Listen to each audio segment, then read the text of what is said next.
Welcome to A Lady of Purpose, the channel where real life stories meet faith, healing, and hope. Life can be messy, heartbreak can be painful, and sometimes the people we love the most are the ones who hurt us the deepest. But here, we believe that no matter how broken your story feels right now, God can turn every chapter into something beautiful. Today, we begin a powerful new story, a journey of love, betrayal, heartbreak, and restoration. It's the story of Elena, a woman just like you and me, who believed she had found her forever love, only to face the unimaginable. This isn't just a story, it's a mirror of what many women go through every day. And through Elena's journey, we will discover how faith, prayer, and God's grace can heal even the most shattered hearts. Before we dive in, take a moment to subscribe to this channel if you haven't already. Hit that notification bell so you never miss a chapter, and share this video with another woman who needs encouragement today. And as you listen, I encourage you to grab a cup of tea, sit somewhere quiet, and let this story speak to your heart. Together, let's walk this journey of pain, hope, and purpose. The title of the story is When Love Breaks, a Christian story of love, betrayal, and finding purpose in God on a journey from heartbreak to healing. Let's dive in. The beginning of us. Song of Solomon 2:16. My beloved is mine, and I am his. The soft drizzle tapped against the white glass windows of the small cab in Notting Hill, London. The rain had painted the cobblestone streets with a glossy sheen, and everything seemed to shimmer under the orange glow of the evening lamps. Elena sat in the corner, nursing a warm cup of chai latte, her leather-bound journal open on the table. The cafe was almost empty now, save for the barista humming to a soft worship song playing in the background. She flipped through the pages of her journal, past entries filled with prayers about her future husband, scribbled questions like, "Lord, am I ready for love?" and doodled hearts. And then her mind went back to that Wednesday evening 2 months ago. It had been an ordinary Wednesday night Bible study at her church until it wasn't. Elena had been running late, rushing through the rain with her umbrella flipping inside out. By the time she arrived, her hair was damp, her coat clinging to her. She tiptoed into the fellowship hall, hoping not to draw attention. And that was when she noticed him, Adrian. He was standing by the door, tall, with neatly trimmed dark hair and a charcoal blazer. When he saw her, he reached out and held the door open, smiling warmly. "You made it just in time," he whispered, his accent smooth, but hard to place, maybe a mix of South African and British. Elena smiled back shyly, mumbling a quick thanks before finding a seat. The topic that night had been about waiting on God's timing, which seemed strangely fitting. Afterward, as people mingled, Adrian approached her with 2 cups of tea. "You look like you could use this," he said, handing her one. Their conversation flowed with surprising ease. They discovered they both loved classic hymns, both volunteered with youth ministry, and both had dreams of traveling for missions work. 2 days later, Adrian texted her, "Would you like to grab coffee this weekend? There's a small place in Hyde Park I think you'd love." That Saturday, London was in full autumn glory. Orange leaves littered the park paths, the air crisp with the promise of winter. Adrian was waiting by the park bench, hands in his pockets, looking effortlessly charming. They walked slowly, talking about everything, their favorite scriptures, their childhood stories, even silly things like favorite desserts. At one point, it started to drizzle again, and Adrian grabbed her hand as they ran toward a nearby gazebo, laughing breathlessly. When the rain slowed, they stood there, both quiet. He brushed a wet strand of hair from her cheek, his hand lingering just a second too long. They didn't kiss, not yet, but Elena felt something shift inside her heart. Days turned into weeks. They started talking every night, sometimes about deep things, their fears, their pasts, and sometimes about nothing at all, just enjoying the sound of each other's voices. One night, around midnight, Adrian said softly, "You know, Elena, I feel like I've known you forever." Her heart thudded in her chest. "I feel the same," she admitted, smiling into the darkness of her bedroom. 3 months later, Adrian invited her to dinner at a cozy Italian restaurant near the Tower Bridge. After dessert, he reached across the table, holding her hand. "Elena,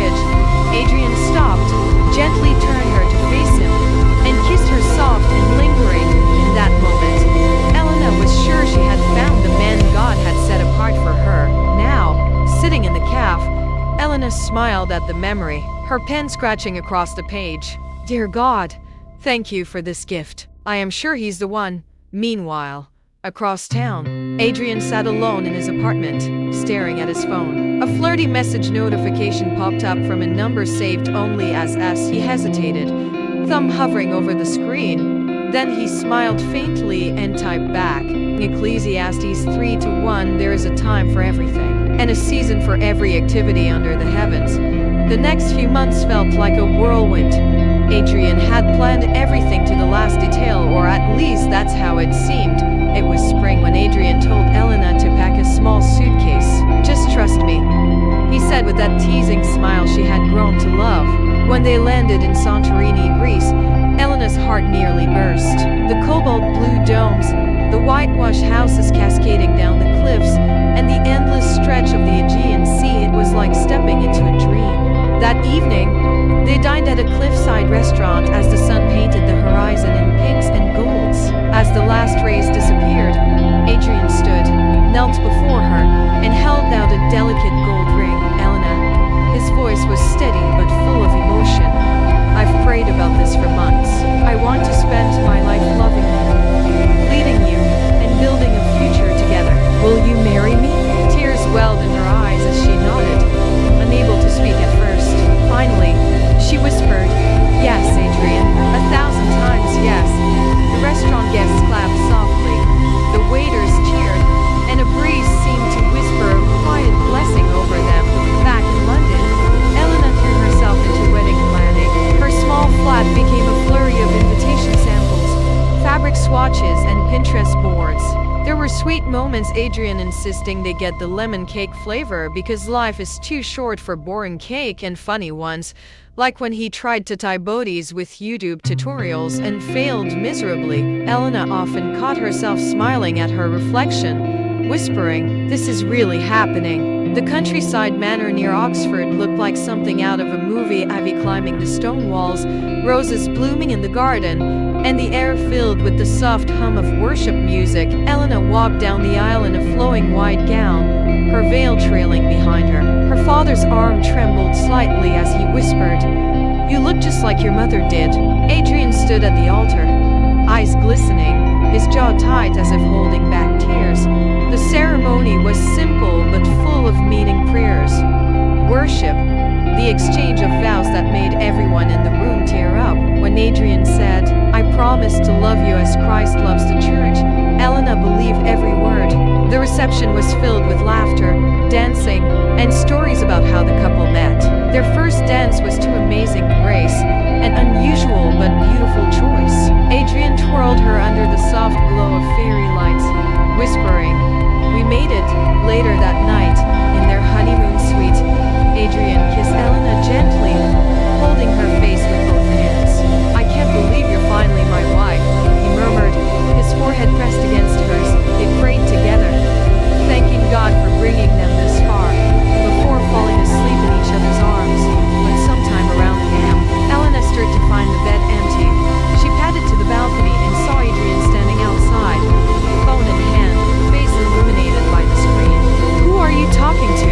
She asked softly, rubbing her eyes. Adrian turned quickly, tucking the phone into his pocket.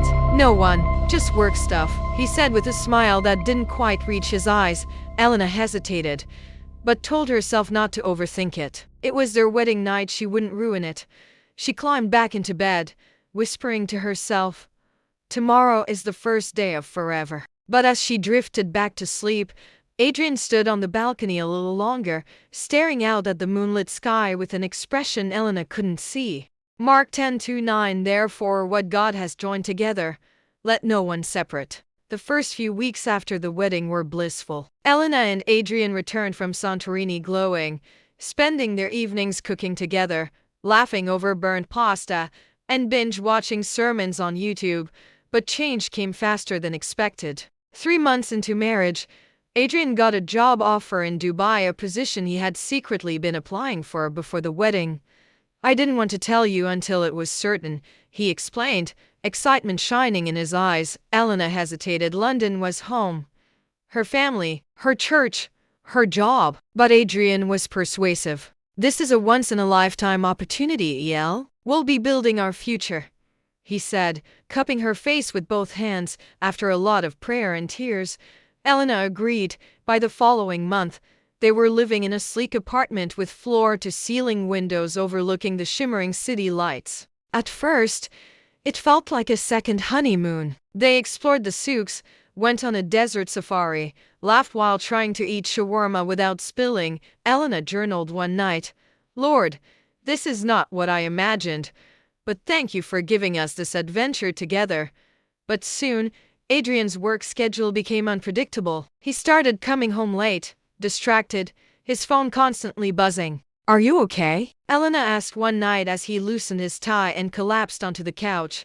"Just tired," he muttered, already scrolling through his messages. Date nights were cancelled last minute. Church services were skipped. And when Elena brought it up, he brushed it off. Not everything has to be a big deal. It's just work."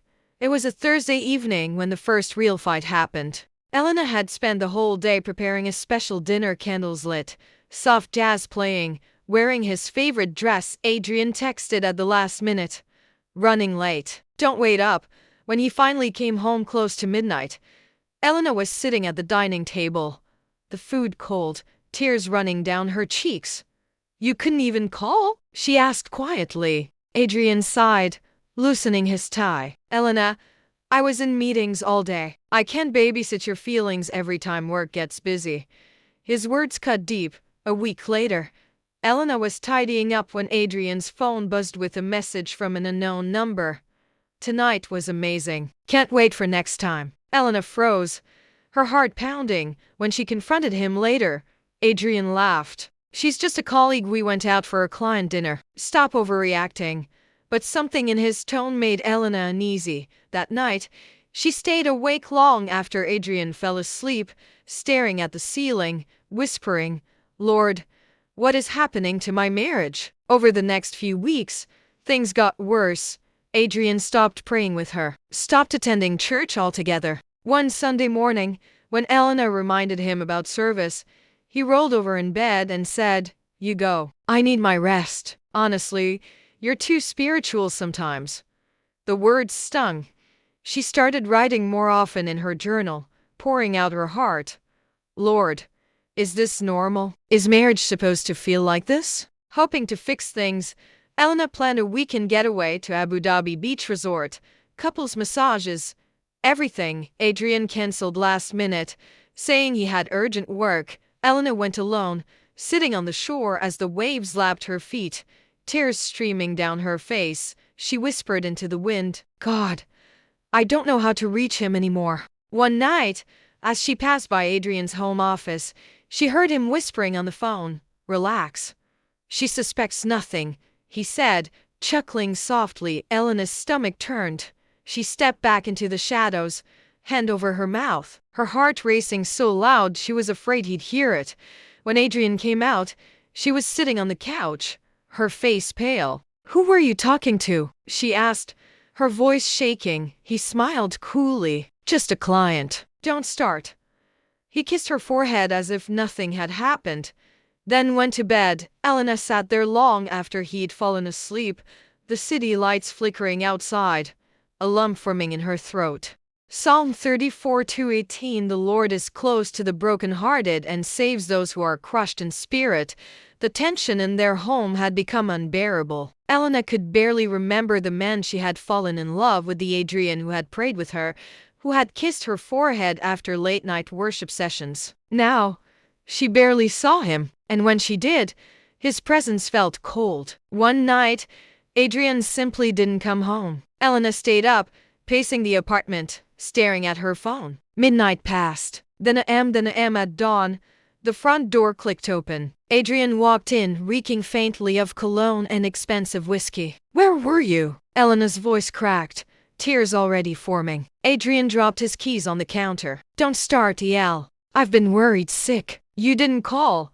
You didn't answer my texts. I needed space." His voice was suddenly sharp, echoing off the walls. Space. The word sliced through her like a knife. For the first time, they screamed at each other. "You don't even try anymore," Elena cried, her voice breaking. "You're never here, Adrian. You shut me out." Adrian threw up his hands. "Maybe I'm tired of being monitored every second. You want a perfect Christian husband, maybe I'm not him." The words landed like a slap. He grabbed his suitcase and walked out before she could say another word. The longest days, the days that followed, were a blur. Elena barely ate. She called her best friend, Maya, in tears, who booked a last-minute flight from New York. When Maya arrived, she hugged Elena tightly and said, "You're not going to fall apart on my watch." They stayed up late, praying together, weeping together. But the nights were still long. Elena would lie on the cold side of the bed, staring at the ceiling,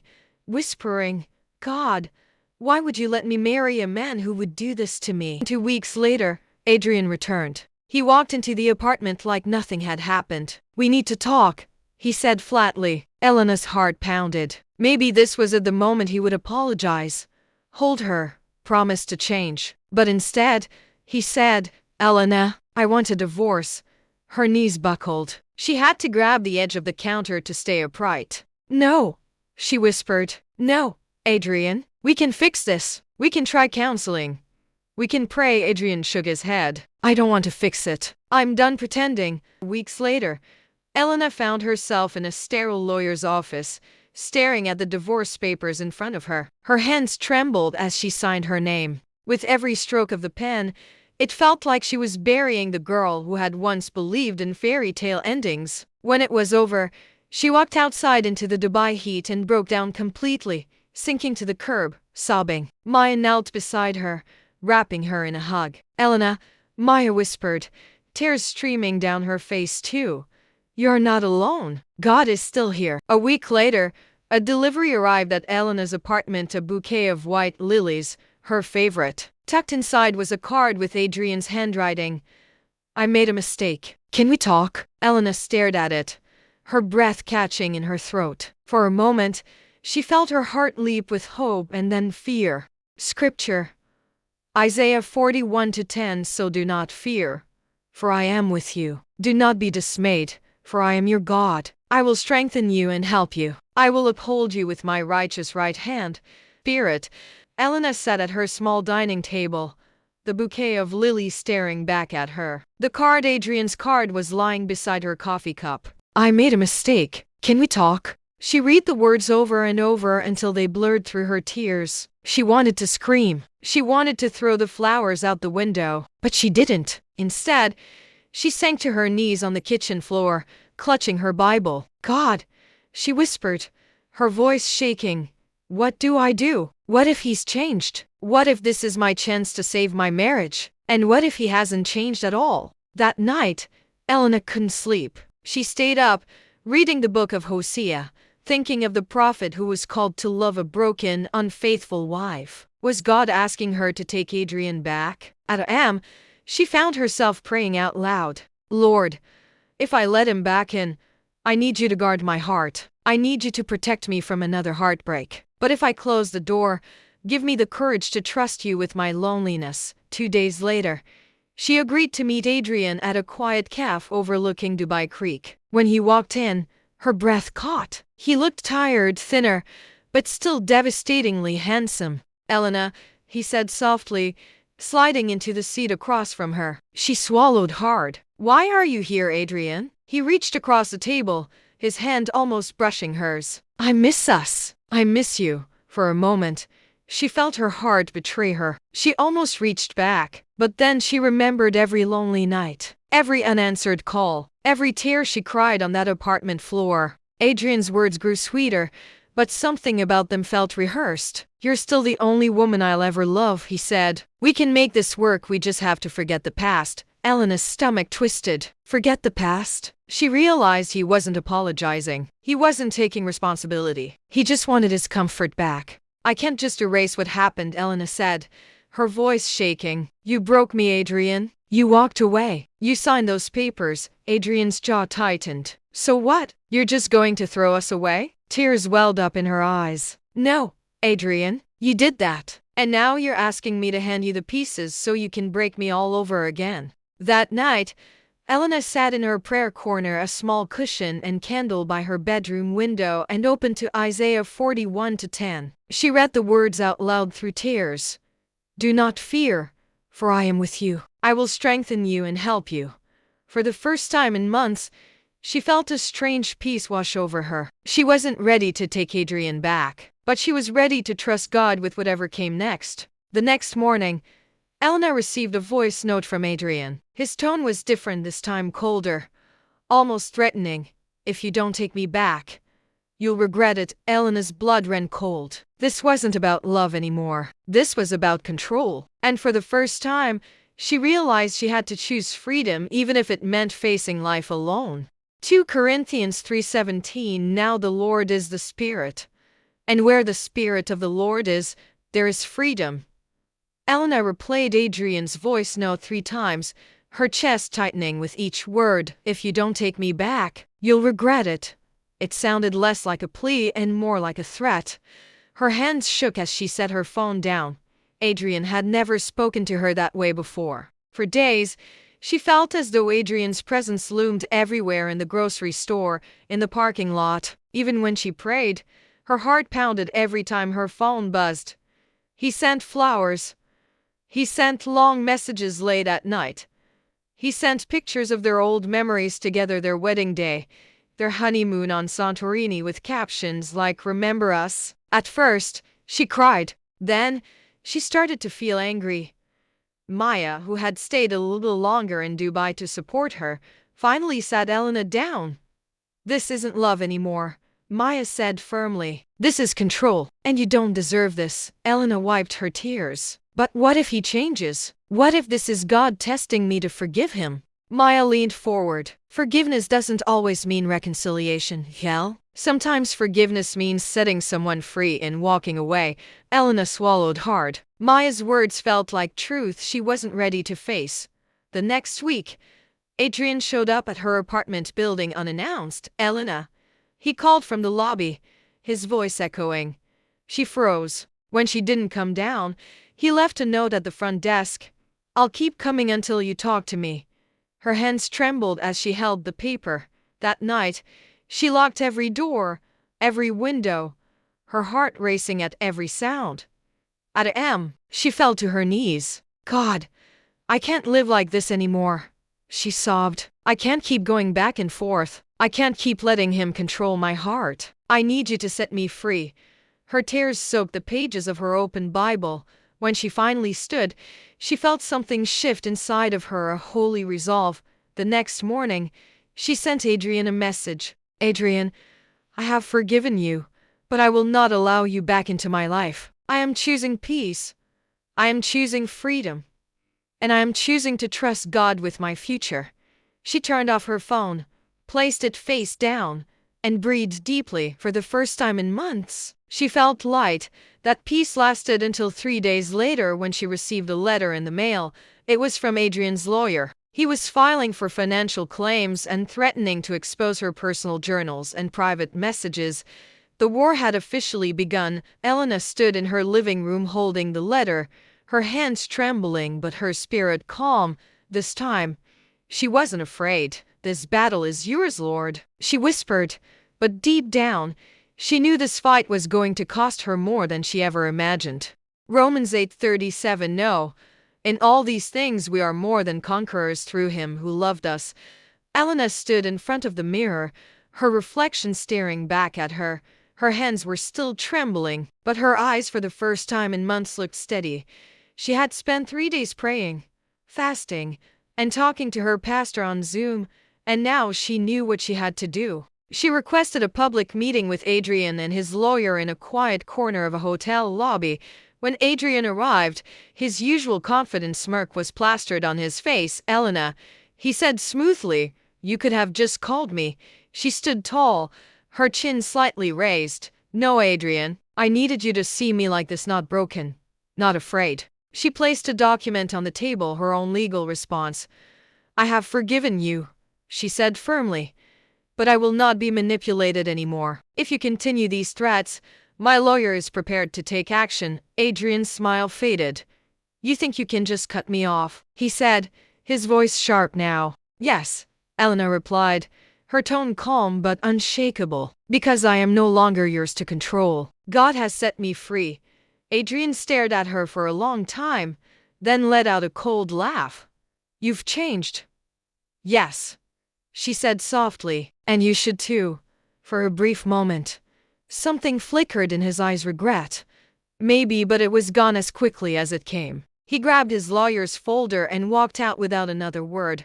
When Adrian left, Elena felt like an invisible weight had been lifted from her chest. She walked outside into the cool Dubai night, tears streaming down her face, but this time they were tears of relief. Maya called her just then, and Elena smiled through the tears. It's over, she whispered into the phone. In the weeks that followed, Elena began to rediscover herself. She joined a women's Bible study group at church, sharing her story for the first time. Other women cried with her, prayed with her, and told her, "You're stronger than you think." One day, after sharing her testimony during a women's conference, a young girl approached her with tears in her eyes. "Your story gave me courage to leave my abusive relationship," she said. In that moment, Elena realized her pain was becoming someone else's hope. That night, Elena journaled by candlelight. "Lord, I don't know what the future holds, but I know you are with me. Help me walk boldly into whatever you have next." Just as she closed her journal, her phone buzzed. It was an email from a women's ministry in South Africa. They wanted her to speak at their upcoming conference. Elena gasped. God was calling her to something bigger than she had ever imagined. Isaiah 61:3, to bestow on them a crown of beauty instead of ashes, the oil of joy instead of mourning, and a garment of praise instead of a spirit of despair. Elena stood at the airport, suitcase in hand, heart racing with a mix of fear and excitement. She was flying to Cape Town, South Africa, to speak at her first international women's conference. As she waited to board, she whispered a prayer. "Lord, I'm ready. Use me." The conference hall was filled with hundreds of women, many of them carrying pain just like she once had. When Elena stepped onto the stage, the room grew quiet. She shared her story, the love, the heartbreak, the nights of tears, and how God had healed her brokenness. Women wept openly. Others stood to applaud when she said, "Forgiveness set me free. God's love made me whole again." After the session, women lined up to speak with her. One woman said, "I was ready to give up on love and on God, but now I want to believe again." Another whispered, "Your story saved me from going back to someone who kept hurting me." Elena realized this was her ministry. This was why she had walked through the fire. Months turned into a year, and Elena traveled from city to city: London, New York, Nairobi, Johannesburg, telling her story. She started a mentorship program for women, teaching them about self-worth, faith, and waiting on God's timing. One afternoon, while speaking at a church event in Madrid, she spotted Adrian in the crowd. For a moment, her heart skipped a beat, but this time, there was no fear, no anger. After the event, he approached her quietly. "Elena," he said, "I wanted to say, I'm sorry for everything." She smiled gently. "Thank you, Adrian. I truly wish you well." And she meant it. That night, she journaled, "Lord, I am free. You turned my ashes into beauty. You made me whole. My story is now yours." Elena returned home and launched a podcast called Beauty for Ashes, where women from all over the world could share their testimonies. The first episode went viral, and soon she was invited to speak on TV shows and Christian panels. Through every platform, she always pointed back to Christ, reminding women that no heartbreak, no betrayal, no pain was too deep for God to redeem. On a quiet Sunday morning, Elena sat by her window with a cup of tea. The sun poured through the curtains, warm and golden. She smiled softly, thinking of all the pain she had endured and all the lives God had touched through her healing. "Thank you, Lord," she whispered. "I am living in the purpose you called me to." And with that, she opened her laptop to write her next talk, her heart full of hope, joy, and anticipation of what God would do next.